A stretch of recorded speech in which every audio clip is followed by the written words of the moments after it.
बच्चों, विजय साडा this side. आज हम लोग करने जा रहे हैं एडवांस टैक्स। छोटा सा टॉपिक है, सीए फाइनल वाला। बड़ा छोटा सा टॉपिक है और जल्दी से शुरू होकर जल्दी से खत्म हो जाता है। एडवांस टैक्स 0 से 4 मार्क रखता है जनरली। ये जो मॉड्यूल के अंदर में है एडवांस टैक्स, टीडीएस, टीसीएस, ये कुल मिला करके एक ही टॉपिक बनता है, लेकिन एडवांस टैक्स को अलग से डील किया जाता है और आज के वीडियो के अंदर में हम वही करने वाले हैं। जल्दी से अपना चार्ट उठा लो, चार्ट उठा करके चार्ट कंप्लीट कर लेंगे, ये वाला चैप्टर कंप्लीट कर लेंगे। इसके बाद आप जाएंगे क्वेश्चन बैंक जो है हमारा एमआरपी, उसको सॉल्व कर लेना। इससे रिलेटेड क्वेश्चन पे आपका काम खत्म हो गया, बिल्कुल टेंशन लेने की जरूरत नहीं, इतना काफी है। यस, चलिए बढ़ते हैं आगे।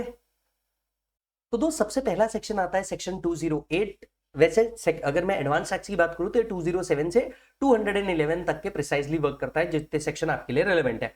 अब 208 बताता है condition for applicability of advance tax. Advance tax दो कैटेगरी ऑफ एसएससी को एप्लीकेबल है। पहला, every person whose estimated tax liability is 10,000 or more. तो भैया ये याद रखना है, every person whose estimated tax liability is 10,000 or more during the previous year. तो ऑलमोस्ट एवरी केस में पेएबल है, मतलब हर एसएससी को पेएबल है। और जिसका टैक्स पेएबल जो कैलकुलेशन करते हैं उसके बाद वो 10,000 या उससे ज्यादा है, डॉट 10,000 पे भी एडवांस टैक्स लायबिलिटी आ जाएगी, याद रखिएगा। तो डॉट 10,000 या उससे ज्यादा है तो एडवांस टैक्स एप्लीकेबल है। दूसरा, ऐसे एसएससी जो अपनी प्रिजम्पटिव इनकम 44AD 44ADA के अंदर में डिक्लेयर कर रहे हैं पीजीबीपी में, उनके लिए एडवांस टैक्स रेलेवेंट है। तो ऐसे एसएससी जो 44AD 44ADA के अंदर में पीजीबीपी में अपनी इनकम डिक्लेयर कर रहे हैं उनके लिए भी एप्लीकेबल है। तो चलो, दो कैटेगरी ऑफ पीपल के लिए एप्लीकेबल है एडवांस टैक्स। पहला कैटेगरी कौन है? Every person whose estimated tax liability during the current previous year is 10,000 or more. दूसरा कौन है भैया? Every person showing a PGBP income under section 44AD 44ADA, इनके लिए एडवांस टैक्स मैंडेटरी है। Check it out. डन। अब आते हैं एडवांस टैक्स किसको एप्लीकेबल नहीं है। सेक्शन 207 इस बारे में बात करता है that who is not liable to advance tax. अब देखिए, एडवांस टैक्स दो लोगों पे एप्लीकेबल नहीं है। पहला, whose estimated tax liability is not 10,000 or more, जिसकी estimated tax liability after the calculation ही 10,000 से ज्यादा नहीं जा रही, उसको एडवांस टैक्स एप्लीकेबल ही नहीं है। दूसरा, a person senior citizen not having PGBP. तो अगर कोई भी सीनियर सिटीजन है, राइट, रेसिडेंट है और उसको पीजीबीपी इनकम अराइज नहीं हो रही, तो उसको एडवांस टैक्स भरने की जरूरत नहीं है। राइट, सो पहला, अगर एस्टिमेटेड टैक्स लायबिलिटी ही बिलो 10,000 है तो आपको नहीं करना है।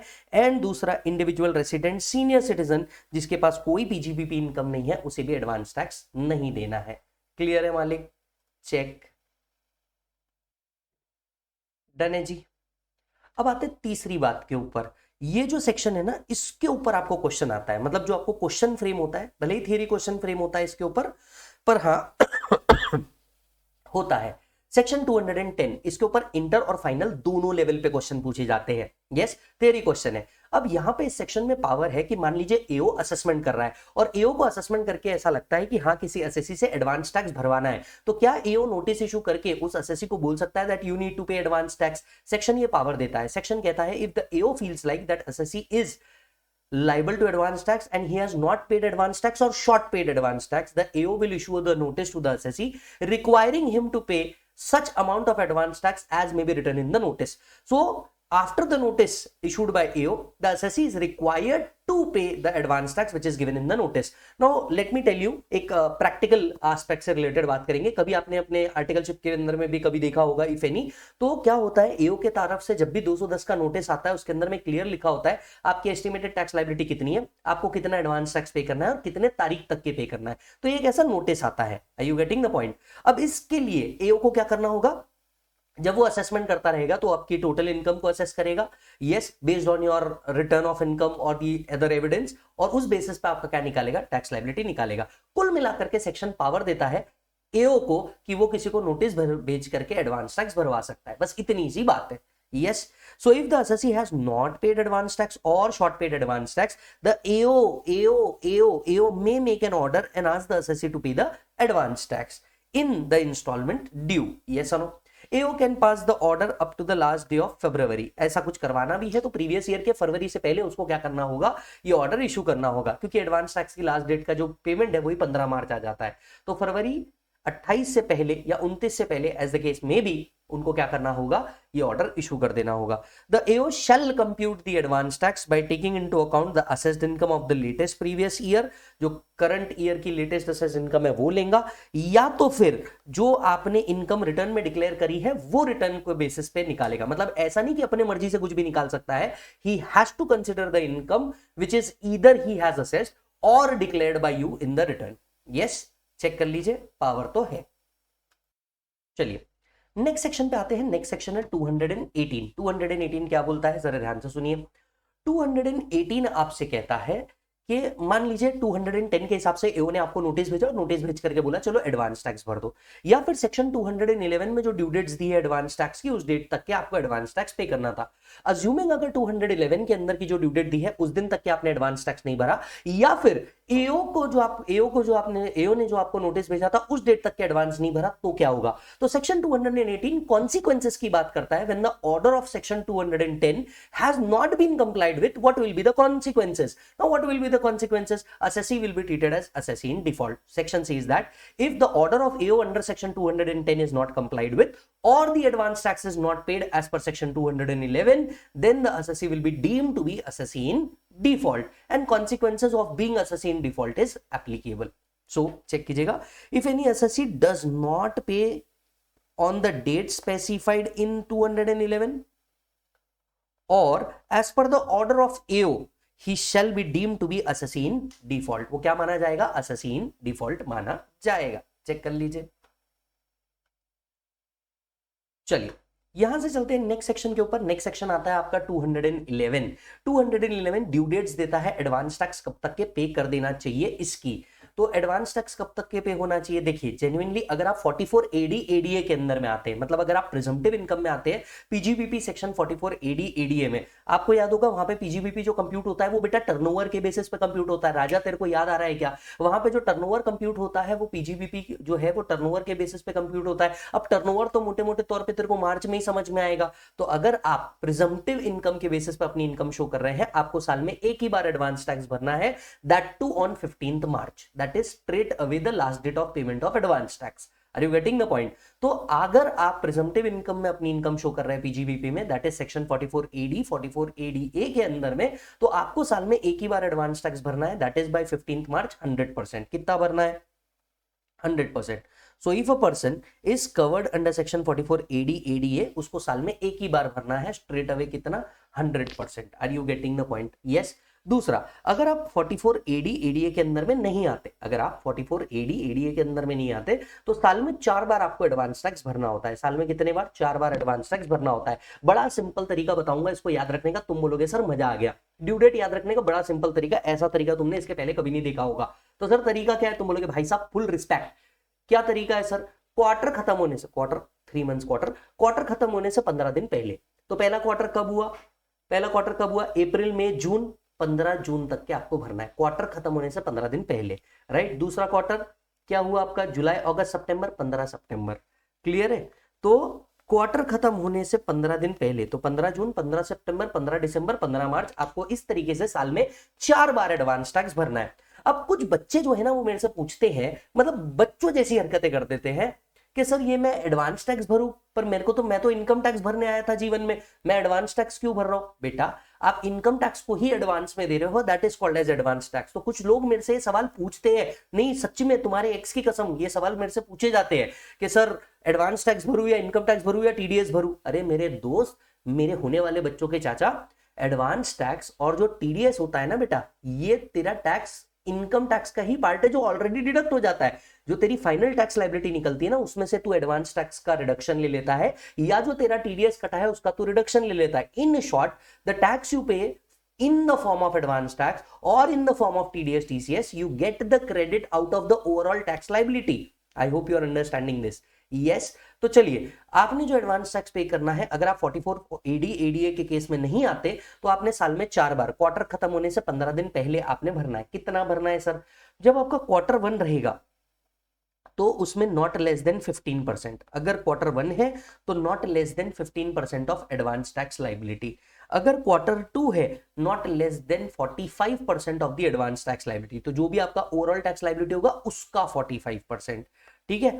तीसरा, अगर 15 दिसंबर है तो not less than 75% of the overall estimated tax liability. यानी क्या मैं ऐसा कह सकता हूं एवरी क्वार्टर हमें कैलकुलेशन करना पड़ेगा और हर क्वार्टर में कैलकुलेशन करने के बाद जो लाइबिलिटी आ रही है उसका 75%। अब बच्चा हो सकता है कंफ्यूजन में, या उसने कभी ढंग से पढ़ा नहीं होगा, तो वो बोलेगा सर 15, 45, 75 ये तो हमने 100% से ज्यादा टैक्स पे कर दिया, यही तुम्हारी गलती है, इसलिए तुम सिंगल जीवन में मर रहे हो। ये जो 45% है ना, ये inclusive of the 15% already paid है।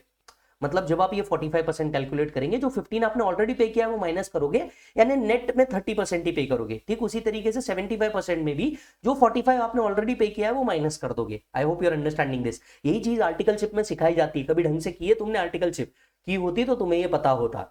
ठीक है, और 15 मार्च तक के आपको आपका 100% पे करना है। That's it. तो चलिए चार बातें कर लेते हैं हम लोग, चार बातें कौन सी है?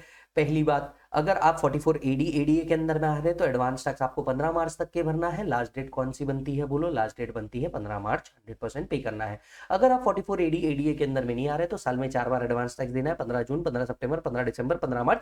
याद रखने का तरीका, क्वार्टर खत्म होने से 15 दिन पहले। राइट, कितना कितना भरना है?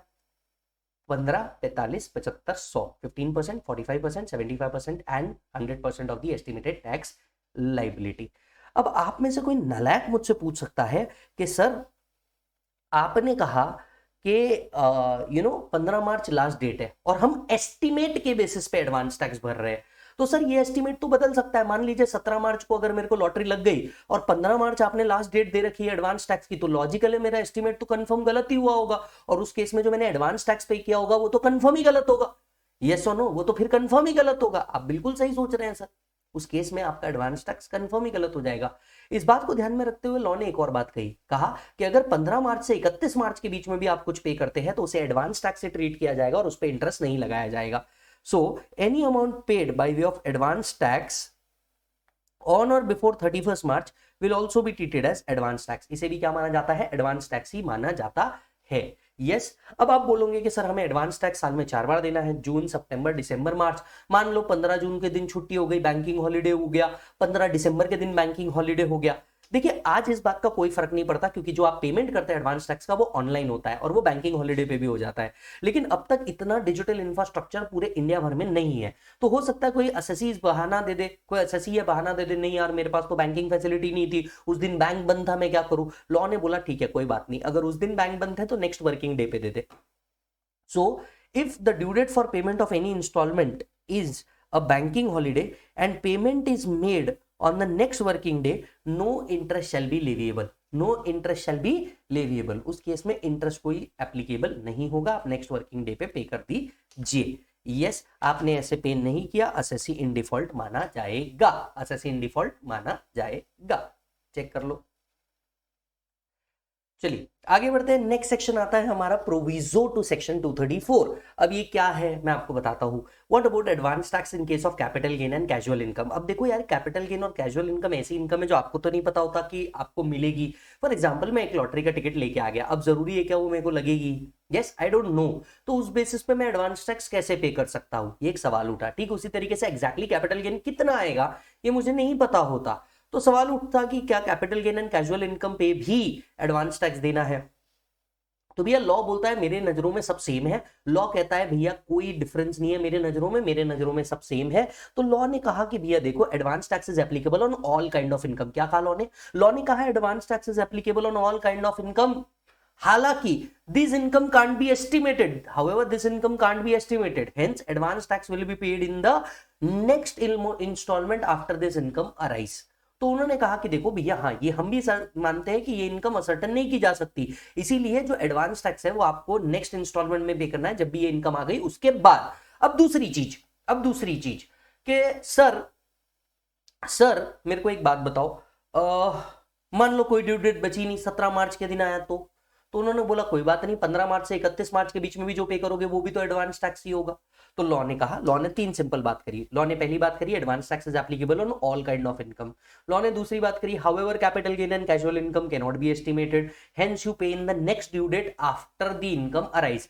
एंड तीसरी बात करी if no due date is pending on or before 31 March, काम खत्म। So advance tax is payable on all type of income estimating income which is generally unexpected, advance tax should be paid in the remaining installment after it is received. Yes, where no such installment is due by 31st March of the relevant financial year. If entire amount of tax payable is so paid, then no interest for late payment will be levied. Yes sir, तो इस तरीके से हमारा advance tax का जो छोटा सा topic है खत्म होता है फाइनल वालों। बहुत छोटा सा टॉपिक था, जाकर के क्वेश्चन बैंक या हमने जो क्लास में प्रॉब्लम सॉल्व की है वो एक बार देख लेना। एंड अगर आप ध्यान से देखेंगे इसके साथ साथ दो कॉन्सेप्ट आपको और पढ़ने चाहिए जो कनेक्टेड एडवांस टैक्स से ही है, सेक्शन 234B और 234C, जिसको मैंने इंटरेस्ट के चार्ट में अच्छे से कराया है। तो टॉपिक एडवांस टैक्स से रिलेटेड है, 234B एंड 234C का इंटरेस्ट, वो हम कहां देखेंगे बेटा, इंटरेस्ट वाले चार्ट के अंदर में देखेंगे। देन चलिए मिलता हूं आपसे अगले वीडियो के अंदर में, तब तक के आप अपना पूरा ख्याल रखिए। Bye bye and take care.